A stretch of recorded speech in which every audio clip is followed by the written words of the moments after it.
தேனி மக்களை ஏமாந்துடாதீங்க. கடந்த முறை பன்னீர்செல்வம் மகன் ஏமாந்துட்டீங்க. இந்த முறை சசிகலா குடும்பத்தினர் ஏமாந்துடாதீங்க. ஓபிஎஸ் நிலைமை என்ன? 2 முறை தமிழ்நாட்டுடைய முதலமைச்சராக இருந்தவர்.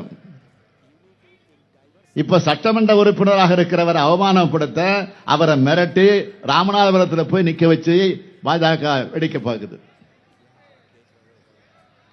தினகரனை மிரட்டி தேனியில நிக்க வச்சிருக்காங்க.